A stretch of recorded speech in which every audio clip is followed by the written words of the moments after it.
Assalamualaikum warahmatullahi wabarakatuh. Halo semuanya, perkenalkan nama saya Sulukul Muhimmah dengan NIM 21030111100668, mahasiswa semester 1 Prodi Bahasa dan Sastra Arab. Pada video kali ini saya akan mempresentasikan materi Islam dan budaya dengan tema Pranata Sosial dan Kesenian, yakni seni wayang dan seni arsitektur. Mari kita simak video ini bersama-sama. Baik, langsung saja ke pengertian pranata sosial. Sebenarnya pengertian pranata sosial ini dikemukakan oleh banyak ahli, tapi di sini saya hanya akan mengambil dua pendapat. Yang pertama, pendapat dari Kunchoro-Ningrat bahwa pranata sosial adalah suatu sistem tata kelakuan dan hubungan yang terpusat pada kegiatan ataupun aktivitas-aktivitas khusus dalam kehidupan masyarakat.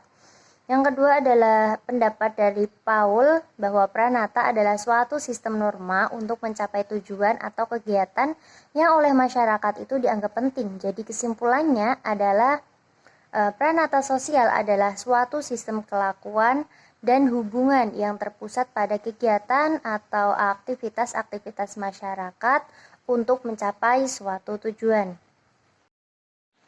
Nah, pranata sosial ini tentu memiliki tujuan dan fungsi sendiri ya. Nah, secara umum tujuan dari pranata sosial ini adalah untuk mengatur agar kehidupan dapat terpenuhi secara memadai, dan untuk mengatur agar kehidupan sosial masyarakat dapat berjalan tertib dan lancar sesuai kaidah-kaidah yang berlaku. Sedangkan fungsinya menurut Surjono Sukanto yang pertama adalah memberikan pedoman pada masyarakat tentang bagaimana bertingkah laku untuk memenuhi segala kebutuhan hidupnya. Yang kedua adalah menjaga keutuhan masyarakat dari perpecahan, dan yang ketiga adalah memberikan pegangan dalam mengadakan pengendalian masyarakat atau social control. Selanjutnya adalah jenis dari pranata sosial. Nah, di sini saya menyebutkan 7 jenis. Yang pertama adalah pranata peribadatan, yang kedua kekerabatan, yang ketiga pendidikan, yang keempat keilmuan, yang kelima kesehatan, yang keenam ekonomi, dan yang terakhir adalah pranata kesenian. Nah, sebelum kita masuk ke materi kesenian, di sini saya akan memberikan contoh sedikit adanya akulturasi budaya Islam dan budaya lokal dalam bidang pranata pendidikan. Jadi dulu sebelum Islam masuk ke Indonesia, negara kita sudah mengenal sistem pendidikan, yaitu pada zaman agama Hindu, yaitu ada sebuah sekolah yang bernama Mandala. Nah, Mandala ini adalah pusat dari pengajaran agama Hindu. Sedangkan setelah masuknya Islam, nah di Islam ini ada sekolah ya, dan sebutannya itu madrasah. Nah, antara Mandala dan madrasah ini berakulturasi. Nah, hasil akulturasinya ini adalah adanya pondok pesantren.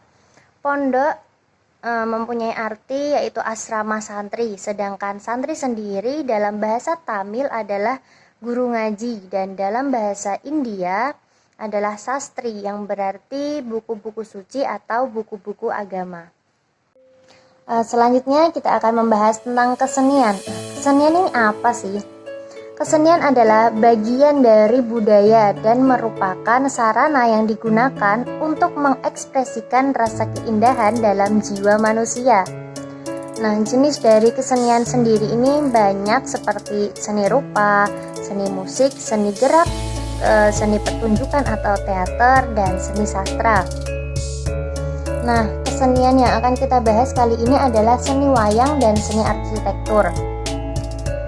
Kita masuk ke seni wayang. Nah, seni wayang adalah kesenian tradisional yang sudah tumbuh dan berkembang di Indonesia dari zaman dahulu dan masih eksis sampai sekarang, khususnya dalam masyarakat Jawa. Nah, wayang ini selain digunakan sebagai pertunjukan, Dulu wayang ini juga digunakan sebagai media perenungan menuju roh spiritual para dewa.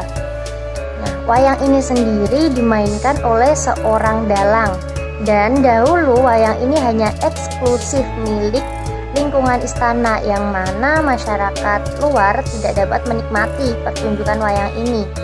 Nah, dalang di sini membawakan cerita atau kisah Ramayana, Mahabharata, dan lain-lain dalam setiap pertunjukan.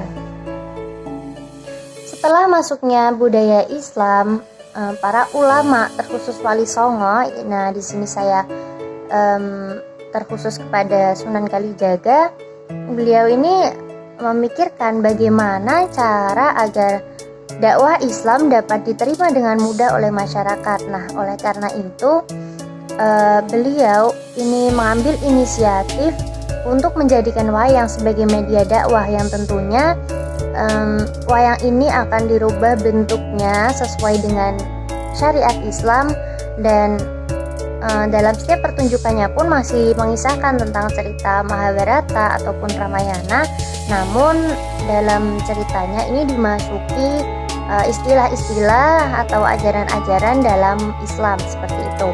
Dan ya, jelas sekali tujuannya dari dakwah menggunakan wayang ini adalah agar mudah diterima oleh masyarakat Jawa dan sekitarnya pada saat itu.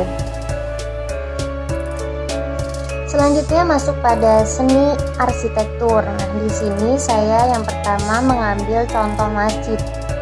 Bangunan masjid yang mendapat pengaruh atau akulturasi antara budaya Islam dan budaya lokal memiliki ciri-ciri berikut. Nah, yang pertama adalah bentuk atapnya. Bentuk atap masjid ini adalah beratap tumpang yang berjumlah gasal atau ganjil. Nah, atap ini merupakan pengaruh bentuk meru pada bangunan suci Hindu atau yang disebut pura. Nah, di sini saya contohkan ada Masjid Agung Demak dan Masjid Cipisang yang atapnya ini bersap 3. Selanjutnya adalah bentuk menara masjid. Nah, beberapa menara masjid di Indonesia ini memiliki bentuk ataupun ornamen yang unik karena mendapat pengaruh dari bentuk bangunan sebelum masuknya Islam ke Indonesia. Contohnya adalah seperti menara Masjid Jami di Kudus, yang mana ternyata mempunyai kemiripan dengan bentuk Balai Kulkul. Balai Kulkul ini adalah bagian dari bangunan pura. Nah, di sini juga kita bisa lihat ya, gambar menara Kudus mempunyai ya beberapa kemiripan ya dengan Balai Kulkul. Nah, di sini saya juga ada gambar menara ini ya, menara di Banten. Nah, selanjutnya adalah beduk. Beduk atau kentongan ya, sebagai tanda masuknya waktu sholat, yang mana dahulu beduk atau kentongan ini digunakan sebagai alat musik ataupun penanda bahaya, atau bahkan digunakan dalam ritual keagamaan. Nah, bangunan yang kedua ini adalah bangunan makam. Pada bangunan makam Islam itu sering kita jumpai adanya jirat atau kijing. Nah, jirat atau kijing ini adalah bangunan makam yang terbuat dari batu bata, yang terkadang disertai dengan bangunan rumah atau yang disebut dengan cungkup. Terutama pada makam tokoh-tokoh penting seperti raja atau wali ataupun ulama, ini akan sering ditemui ya adanya kijing dan cungkup ini. Nah, adanya bangunan tersebut merupakan ciri bangunan candi dalam ajaran Hindu pada zaman dahulu. Dan untuk peletakan makamnya sendiri itu biasanya terletak di atas bukit, yang mana itu dibuat berundak seperti punden berundak pada masa Hindu. Nah, ini gambar-gambar di atas bisa kita lihat ya. Ada makam Sunan Bonang, ada makam Sunan Kudus, dan makam Asmarokondi.